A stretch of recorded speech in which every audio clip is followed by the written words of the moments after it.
Halo semua, selamat datang di channel YouTube Gol Terakhir. Kali ini kami akan membagikan kumpulan berita timnas Indonesia terbaru hari ini, di antaranya sebagai berikut. Mengejutkan, seketika Asia hingga Eropa bisa geger, pelatih Jepang Hajime Moriyasu secara mengejutkan ngomong gini usai timnya gunduli timnas Indonesia. Beri saran ini ke PSSI, tawarkan solusi yang bisa mengubah arah sepak bola Indonesia. Nah ini nih, mantap! Malaysia ketar-ketir, inilah daftar pemain timnas Indonesia senior yang dipanggil Gerald Vandenburg untuk timnas U23 di Piala AFF 2025. Jadi sorotan dunia, begini kata media ternama internasional soal keputusan AFC yang tunjuk Arab dan Qatar jadi tuan rumah round 4. Sebut AFC rugikan timnas Indonesia, peluang ke Piala Dunia 2026 semakin mengecil. Yuk simak ulasan terlengkapnya sebagai berikut. Tapi sebelum itu jangan lupa subscribe, agar kalian tidak ketinggalan informasi terbaru seputar timnas Indonesia setiap harinya.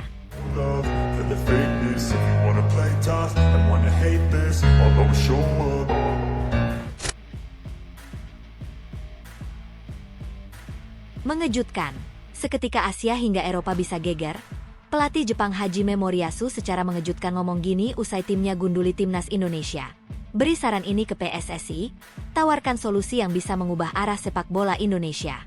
Dunia sepak bola Asia hingga Eropa sedang berada di ambang guncangan hebat setelah pernyataan mengejutkan dari pelatih Jepang, Hajime Moriyasu, usai timnya menghancurkan timnas Indonesia dengan skor telak 6-0 pada laga penutup putaran ketiga kualifikasi Piala Dunia 2026 zona Asia di Stadion Suita City, Osaka, pada 10 Juni 2025. Kekalahan ini bukan sekadar angka di papan skor, melainkan tamparan keras bagi skuad Garuda yang telah berjuang mati-matian untuk mencapai tahap ini.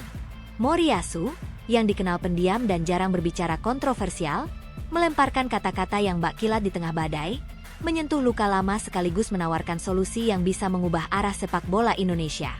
Pernyataannya memicu badai spekulasi tentang masa depan kepelatihan timnas, terutama jelang putaran keempat yang akan digelar di Qatar dan Arab Saudi.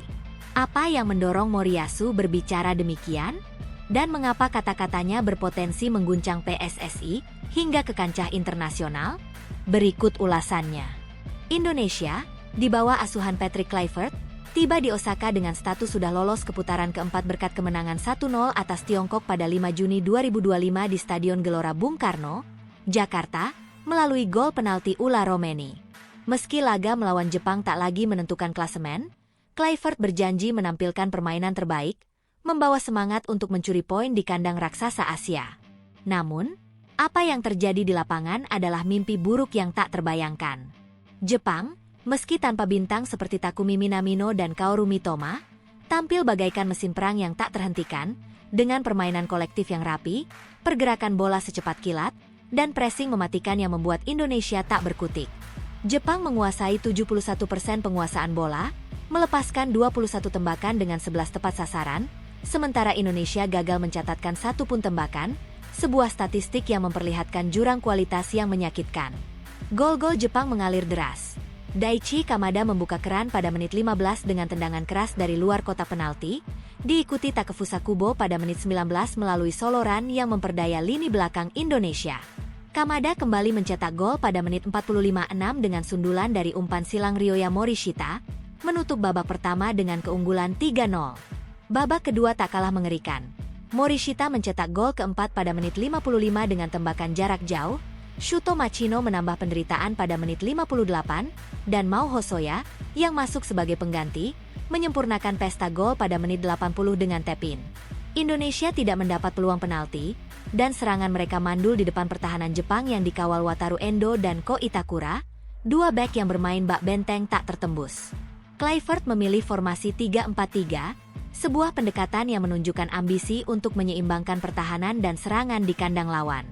Susunan pemainnya, Emil Audero di gawang, trio bek tengah Mes Hilgers, Jai Itzes sebagai kapten, dan Justin Hubner, dengan Kevin Dix di sayap kanan dan Dean James di sayap kiri. Lini tengah diisi Tom Haye dan Joey Pelupesi, sementara lini depan mengandalkan Beckham Putra Nugraha, Ula Romeni, dan Yance Sayuri. Cadangan seperti Martin Paes, Kelvin Verdong, Marcelino Ferdinand, Rafael Struijk, Ricky Kambuaya, dan Shine Patinama tersedia, tetapi hanya sedikit yang dimainkan. Formasi 3-4-3 Indonesia, yang seharusnya memberikan fleksibilitas, justru menjadi bumerang. Lini tengah Tom Haye dan Joey Pelupesi kewalahan menghadapi Morita dan Kamada, yang mengatur tempo dengan mudah. Haye, yang biasanya menjadi otak distribusi bola, terpaksa bermain defensif, kehilangan peran kreatifnya. Sementara Pelupesi kalah dalam duel fisik dan kecepatan. Trio penyerang Beckham Putra, Romeni, dan Sayuri Trisolasi tidak mendapat suplai bola karena tekanan Jepang yang tak henti-hentinya. Romeni, yang diharapkan menjadi ujung tombak setelah gol penaltinya melawan Tiongkok, gagal menahan bola di bawah pengawalan Endo dan Itakura, membuat serangan Indonesia tak pernah hidup. Lini belakang, meski diisi pemain berkualitas, kewalahan menghadapi skema bola mati dan serangan balik Jepang. Absennya Rizky Ridho karena cedera hamstring memperburuk koordinasi, dengan Hilgers belum sepenuhnya sinkron bersama Idzes dan Hubner, yang seharusnya menjadi benteng kokoh. Kegagalan formasi ini bukan sekadar soal taktik, tetapi juga eksekusi di lapangan yang jauh dari harapan. Beckham Putra dan Yance Sayuri, meski penuh semangat, kurang pengalaman menghadapi tim sekaliber Jepang, sering kehilangan bola di area berbahaya. Kevin Dix dan Dean James, yang diharapkan memberikan lebar di sayap, terpaksa lebih banyak bertahan, tidak mampu mendukung serangan. Pergantian pemain Kluivert juga menjadi sorotan. Marcelino Ferdinand, yang bisa memberikan kreativitas dan kecepatan, baru masuk pada menit 70 saat skor sudah 4-0. Sebuah keputusan yang terasa terlambat dan sia-sia. Rafael Struijk, yang punya pengalaman di timnas Indonesia, tidak dimainkan sejak awal, meninggalkan tanda tanya besar soal strategi. Lini belakang gagal mengantisipasi skema bola mati, kebobolan 2 gol dari tendangan sudut yang seharusnya bisa diantisipasi. Sikap Kluivert di pinggir lapangan, yang lebih banyak berdiri diam dan duduk ketimbang memberikan instruksi tegas, semakin menambah kekecewaan. Pendukung yang menyaksikan pertandingan ini, baik di stadion maupun di layar kaca, merasakan kekecewaan mendalam, bukan hanya karena skor, tetapi karena tim yang mereka banggakan tampak kehilangan identitas dan semangat juang. Konferensi pers pasca pertandingan hanya menghasilkan pernyataan klise dari Kluivert. Jepang tim luar biasa, kami kurang siap, yang terasa hampa di tengah luka yang masih menganga. Kekalahan ini bukanlah insiden Trisolasi, melainkan puncak dari serangkaian pertanyaan yang menggantung sejak Kluivert mengambil alih kepelatihan pada 8 Januari 2025. PSSI mengangkat legenda Belanda ini dengan kontrak hingga 2027, memberikan target ambisius untuk membawa Indonesia ke Piala Dunia 2026, sebuah mimpi yang kini terasa semakin jauh. Namun, sorotan tajam kini tertuju pada rekam jejaknya sebagai pelatih, yang jauh dari gemilang. Kluivert hanya memenangkan Beloften Eredivisie 2011-2012 bersama Twente U21, gagal membawa Curaçao berprestasi di kualifikasi Piala Emas CONCACAF, dan mencatatkan hasil biasa di Adana Demirspor, Turki, dengan 8 kemenangan, 6 imbang, dan 6 kekalahan dari 20 laga.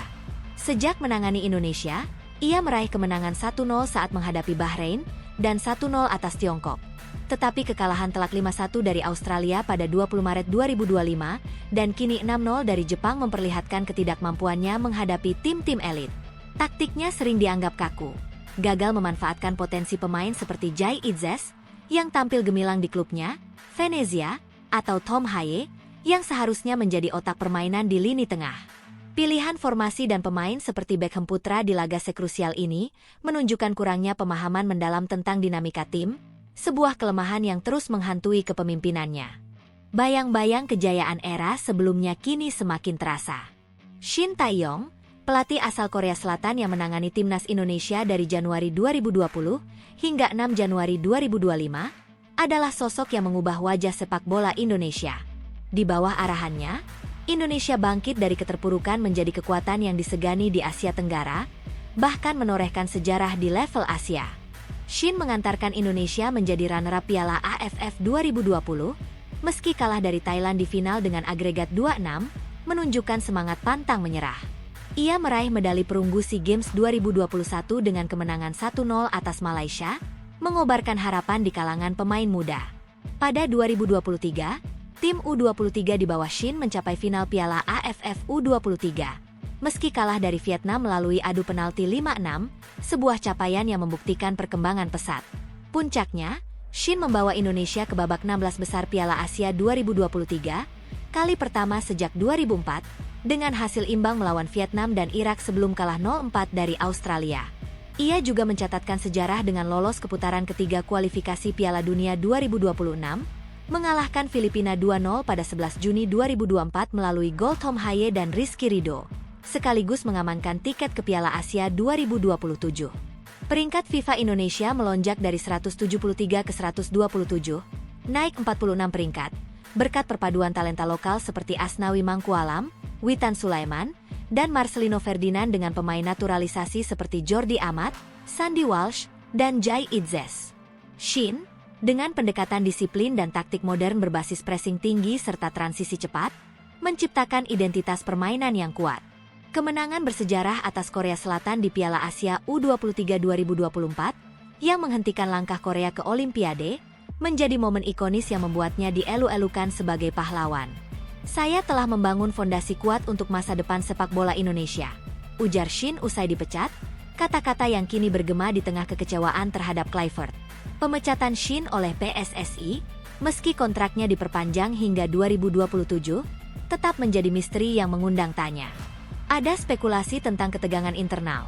Mungkin karena kesulitan komunikasi dengan pemain naturalisasi akibat keterbatasan bahasa Inggris Shin, atau ambisi PSSI untuk mendatangkan pelatih Eropa dengan nama besar seperti Kluivert.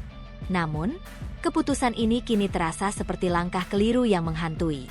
Di bawah Shin, Indonesia mungkin kalah 0-4 dari Jepang pada 15 November 2024, tetapi mampu menciptakan 8 peluang, 3 diantaranya tepat sasaran, dengan Ragnar Oratmangoen dan Yakob Sayuri nyaris mencetak gol. Kontras dengan era Kluivert, di mana Indonesia tak mampu menembak sekalipun, menunjukkan hilangnya identitas permainan yang dulu dibangun Shin. Kegemilangan era Shin kini menjadi tolok ukur yang membuat setiap kekalahan di bawah Kluivert terasa lebih menyakitkan, seolah-olah Garuda telah kehilangan sayapnya. Di tengah krisis ini, Hajime Moriyasu melemparkan pernyataan yang mengguncang dunia sepak bola.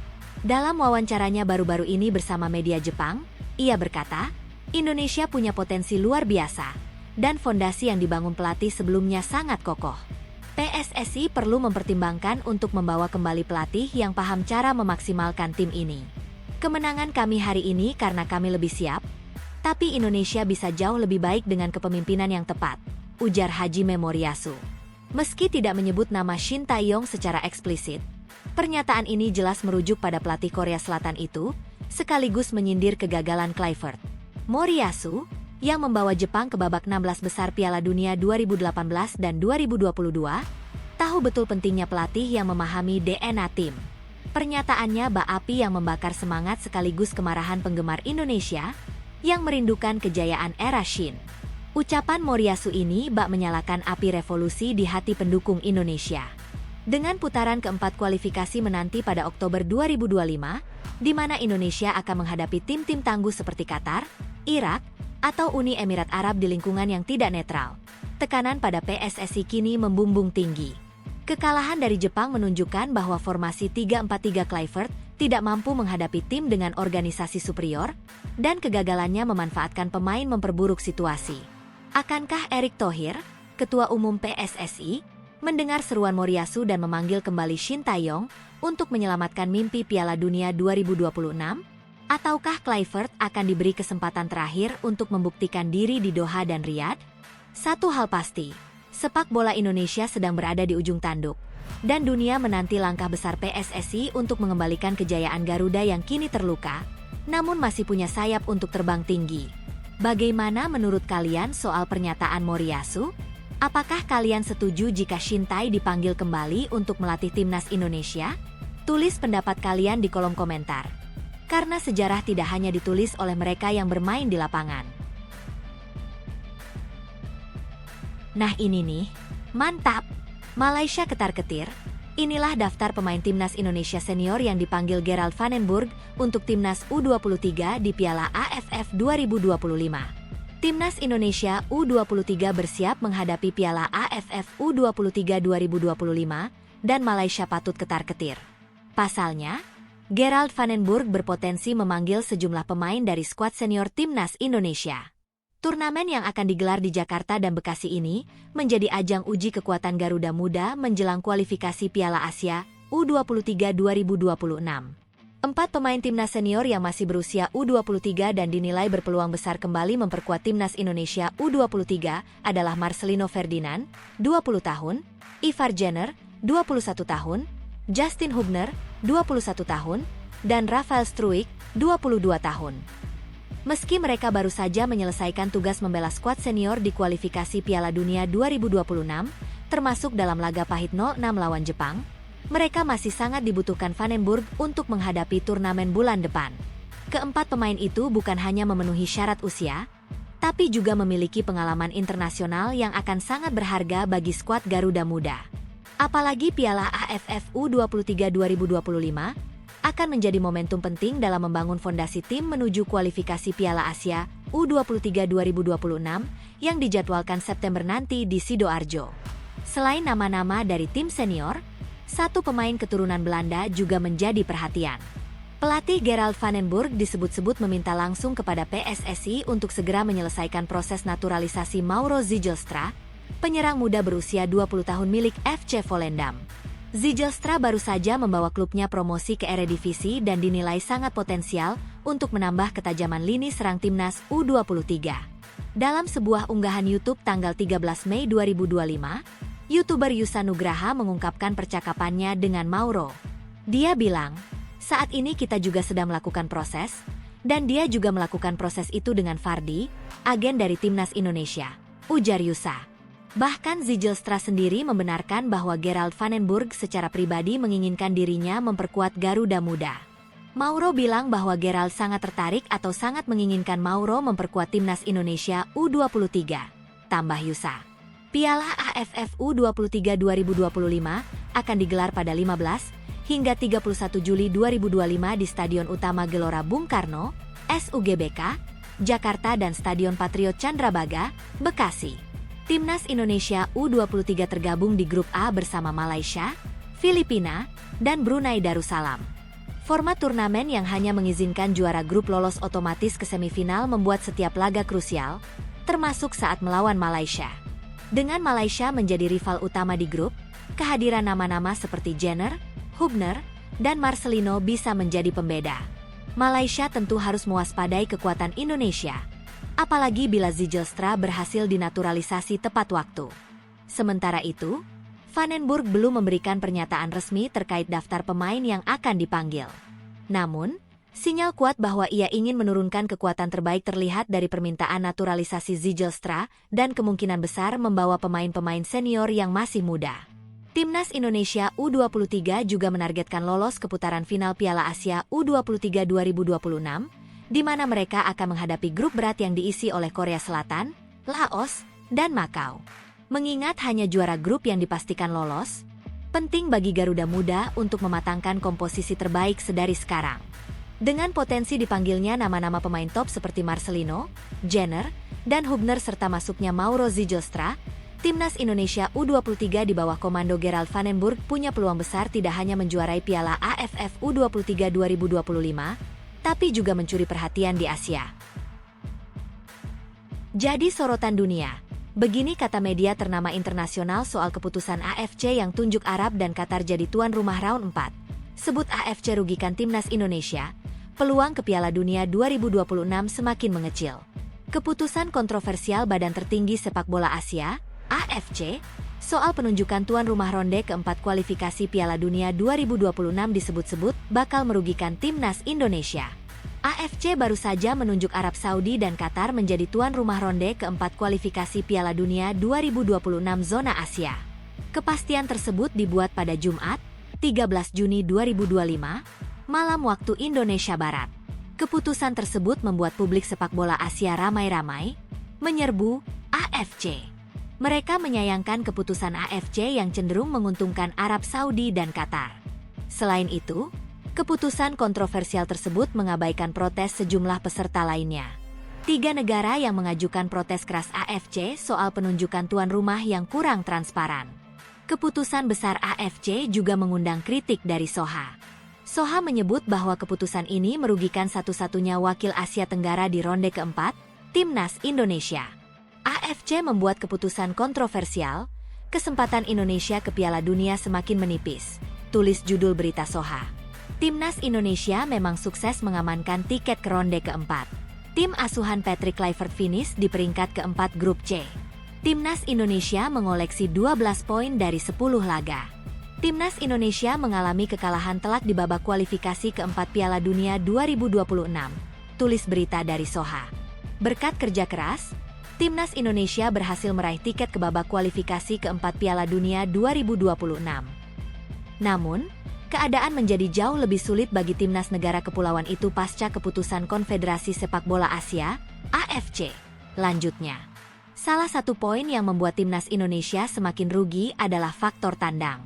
Selama di ronde ketiga, skuad Garuda masih kesulitan tampil di kandang lawan. Dalam 5 laga, mereka gagal mencatatkan 1 kemenangan pun lawan timnas Indonesia. Timnas Indonesia hanya mencatatkan 2 poin dari 5 laga. 2 hasil seri didapatkan saat menahan imbang Arab Saudi dan Bahrain.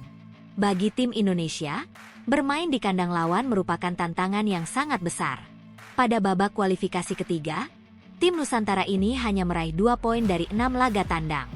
Semua kemenangan mereka diraih di Tanah Suci, Gelora Bung Karno, tulis Soha. Timnas Indonesia bakal memainkan laga pada 8 hingga 14 Oktober 2025. Ronde keempat bakal memperebutkan 2 tiket otomatis ke Piala Dunia 2026. Usai dari Timnas Indonesia, Shin Tae-yong disebut-sebut jadi calon pengganti Branko Ivankovic sebagai pelatih Cina. Mantan pelatih Timnas Indonesia, Shin Tae-yong disebut-sebut jadi salah satu calon pengganti Branko Ivankovic sebagai pelatih Cina. Asosiasi Sepak Bola Cina, CFA, mengakhiri kerjasama dengan Branko Ivankovic sesuai dengan perjanjian kontrak. Kabar tersebut dilaporkan oleh Sohu.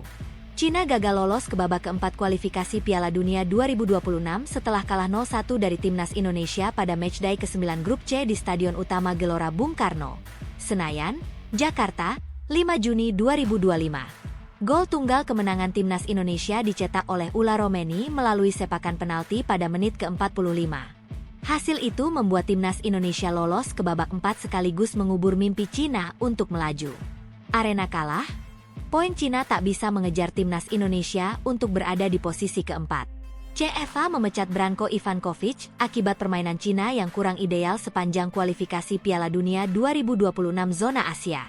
Cina finish di peringkat kelima ronde ketiga grup C dengan catatan 9 poin dari 3 kemenangan dan 7 kekalahan dari 10 pertandingan. Selain itu, taktik Ivankovic kurang cocok dengan materi pemain Cina. Kini, CFA tengah mencari pengganti untuk sosok Branko Ivankovic. Salah satu calon terdepan adalah mantan pelatih Timnas Indonesia, Shin Tae-yong. Cina memang harus bergerak cepat mencari pengganti. Pasalnya, Cina bakal bertanding di Piala Asia Timur pada 7 Juli 2025 menghadapi Korea Selatan. Dikutip dari Sohu, Shin Tae-yong disebut-sebut sebagai pengganti ideal usai jasanya mengubah wajah sepak bola Indonesia secara drastis. Pelatih asal Korea Selatan tersebut datang saat Timnas Indonesia kurang bersinar di kualifikasi Piala Dunia 2022 dengan catatan 2 poin. Sohu menyebut bahwa CFA punya 2 sebab kuat bisa merekrut Shin Tae-yong. Sebab pertama adalah Shin Tae-yong sudah familiar dengan persaingan sepak bola Asia. Alasan kedua adalah soal besaran gaji. Sohu menyebut bahwa gaji Shin Tae-yong, $600.000 AS, hanya sepertiga dari yang diperoleh Branko Ivankovic sebelumnya. Shin Tae-yong dapat pujian besar usai membawa Timnas Indonesia bersinar di kancah Asia. Pelatih 54 tahun tersebut sukses membawa Timnas Indonesia lolos ke fase gugur Piala Asia untuk pertama kalinya pada edisi 2023. Selain itu, ex-pemain Seongnam tersebut melakukan 2 hal untuk meningkatkan kualitas Timnas Indonesia. Pada tahapan pertama, Shin Tae-yong memperbaiki kualitas umpan dan kontrol para pemain muda di Indonesia. Kedua, pihaknya mencoba merekrut para pemain diaspora yang berkarir di Eropa. Namun, Shin Tae-yong bukanlah pesaing paling kuat untuk jabatan tersebut. Ada nama Zheng Zhi yang saat ini melatih timnas U21 Cina. Selain itu, publik dalam negeri juga mendukung kembalinya Gao Hongbo sebagai pelatih Cina.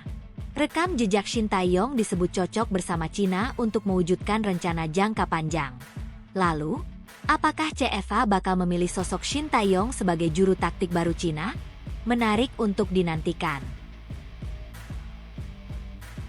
Fantastis. Demi dapatkan tanda tangan bintang timnas Indonesia, klub raksasa Italia siap pecahkan rekor transfer demi Jai Itzes. Bursa transfer musim panas 2025 menjadi panggung gemerlap bagi Jai Itzes, bek tengah timnas Indonesia yang kini menjadi incaran klub-klub elit Eropa. Salah satu klub Serie A, Udinese, tampaknya berada di garis depan untuk mengamankan tanda tangannya dengan tawaran fantastis yang siap memecahkan rekor transfer klub. Menurut laporan dari Tutto Udinese.it, Udinese telah memulai kontak awal dengan perwakilan Itzes dan bersedia menggelontorkan dana sebesar 25 juta euro, setara dengan 469 miliar rupiah. Jika terrealisasi, transfer ini akan menjadi yang termahal dalam sejarah klub berjuluk Lezebrette, melampaui rekor sebelumnya yang dipegang Rolando Mandragora dengan harga 20 juta euro pada 2018. Jai Itzes, yang kini berusia 24 tahun, telah menjelma menjadi salah satu bek tengah paling menjanjikan di Serie A berkat performanya bersama Venezia. Pemain kelahiran Belanda dengan darah Indonesia dari ayahnya ini, bergabung dengan Venezia pada musim panas 2023 dari Go Ahead Eagles dengan status bebas transfer. Sejak itu, ia menjadi pilar utama di lini belakang. Tampil dalam 36 pertandingan sepanjang musim 2024 hingga 2025 dan mencetak 2 gol. Konsistensinya di lapangan membuatnya dipercaya mengemban ban kapten, menggantikan Joel Pohjanpalo yang pindah ke Palermo. Pelatih Venezia, Francesco, memuji kepemimpinan Itzes, seperti dikutip dari Tutto Venezia Sport. Dia adalah kapten kami, dipilih karena pengetahuannya, bahasanya, cara dia menjadi pemimpin, dan dedikasinya membantu rekan satu timnya. Dia tidak menyalahkan, tapi membantu. Udinese tertarik pada Itzes karena kebutuhan mendesak untuk memperkuat lini pertahanan mereka. Dengan kemungkinan kepergian Jaka Bijol ke AC Milan atau Leeds United, seperti dilaporkan Messaggero Veneto, Itzes dianggap sebagai pengganti ideal. Gaya bermainnya yang menggabungkan kemampuan udara, tackle akurat, dan distribusi bola yang presisi membuatnya cocok untuk taktik modern yang menekankan build-up dari belakang. Menurut Transfermarkt, nilai pasar Itzes saat ini hanya 5 juta euro, tetapi tawaran 25 juta euro dari Udinese menunjukkan keyakinan mereka pada potensi jangka panjang pemain ini. Namun, perjalanan Udinese untuk mendapatkan Itzes tidak akan mudah. Persaingan datang dari klub-klub papan atas seperti Inter Milan, Juventus, Bologna, dan Genoa, serta beberapa tim dari Bundesliga dan La Liga. Transferfeed melaporkan bahwa Inter mengirim scout untuk memantau Itzes selama pertandingan Venezia melawan Atalanta, yang berakhir imbang 0-0. Genoa juga mempertimbangkan Itzes sebagai pengganti Conny de Winter, yang menerima banyak tawaran, menurut Transferfeed. Sementara itu, Goal.com Indonesia menyebutkan bahwa klub-klub Jerman juga ikut memantau perkembangan Itzes, menambah kompleksitas negosiasi. Fokus Itzes saat ini adalah membantu Venezia menghindari degradasi ke Serie B. Meski Venezia berjuang di papan bawah klasemen Serie A 2024 hingga 2025, Itzes tetap menjadi salah satu pemain paling konsisten, sering mendapat pujian dari media Italia atas stabilitasnya di lini belakang. Jika Venezia berhasil bertahan di Serie A, Itzes mungkin memilih untuk tetap bersama klub tersebut. Namun, jika degradasi terjadi, peluangnya untuk pindah ke klub seperti Udinese atau Inter akan semakin besar. Saya merasa siap untuk bermain di klub yang lebih besar, ujar Itzes dalam wawancara dengan DAZN, seperti dikutip Transferfeed.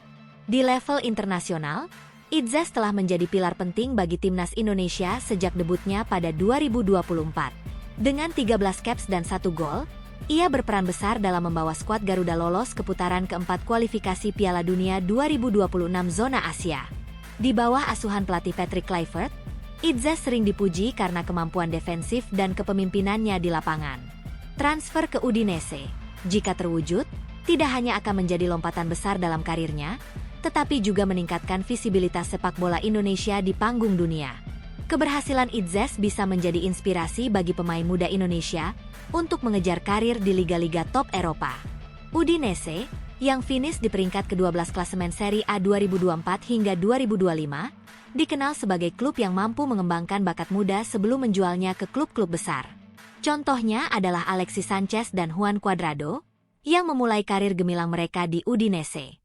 Dengan bergabung ke Lezebrette, Idzes memiliki peluang untuk mengasah kemampuannya di lingkungan kompetitif sebelum melangkah ke klub yang lebih prestisius. Tawaran 25 juta euro menunjukkan bahwa Udinese melihat Idzes sebagai investasi jangka panjang yang bisa memberikan dampak signifikan baik di lapangan maupun dari segi finansial di masa depan. Dari sisi taktis, Idzes menawarkan fleksibilitas yang dibutuhkan Udinese. Kemampuannya membaca permainan, memenangkan duel udara, dan mendistribusikan bola dari belakang membuatnya cocok untuk sistem permainan yang diterapkan pelatih Udinese saat ini. Selain itu, pengalamannya sebagai kapten di Venezia menunjukkan bahwa ia mampu mengambil tanggung jawab besar, sebuah kualitas yang penting untuk mengisi kekosongan yang ditinggalkan Bijol. Dengan usia yang masih muda, Idzes memiliki ruang untuk berkembang lebih jauh, menjadikannya aset berharga bagi klub manapun yang berhasil mengamankan tanda tangannya. Bursa transfer musim panas 2025 akan menjadi momen krusial bagi Idzes dan Udinese. Dengan minat dari berbagai klub top Eropa, negosiasi akan menjadi tantangan tersendiri. Udinese harus bergerak cepat untuk mengalahkan pesaing mereka, terutama Inter Milan yang memiliki daya tarik sebagai juara bertahan Serie A. Sementara itu, Idzes perlu mempertimbangkan langkah karir yang paling strategis. Apakah tetap di Venezia untuk memperjuangkan tempat di Serie A, atau pindah ke klub yang menawarkan peluang lebih besar untuk bersinar? Bagi sepak bola Indonesia, potensi transfer ini adalah tonggak sejarah. Idzes, yang telah menjadi simbol keberhasilan pemain diaspora, bisa membuka pintu bagi lebih banyak talenta Indonesia untuk menembus liga-liga top Eropa. Di bawah kepemimpinan PSSI saat ini, yang dipimpin Erick Thohir, sepak bola Indonesia sedang mengalami transformasi dengan fokus pada pengembangan pemain muda dan naturalisasi talenta diaspora. Keberhasilan Idzes di level klub dan internasional akan memperkuat narasi bahwa Indonesia mampu bersaing di panggung global. Masa depan Jai Idzes akan menjadi sorotan utama di bursa transfer mendatang. Apakah Udinese akan berhasil memecahkan rekor transfer mereka untuk mendatangkannya? Ataukah klub seperti Inter atau Juventus yang akan merebut tanda tangannya? Satu hal yang pasti, Idzes telah membuktikan dirinya sebagai salah satu bek terbaik di Serie A, dan langkah berikutnya dalam karirnya akan menentukan seberapa jauh ia bisa melangkah di panggung sepak bola Eropa. Dunia sepak bola, termasuk penggemar di Indonesia, menanti dengan penuh antusiasme untuk melihat bagaimana kisah ini akan berlanjut.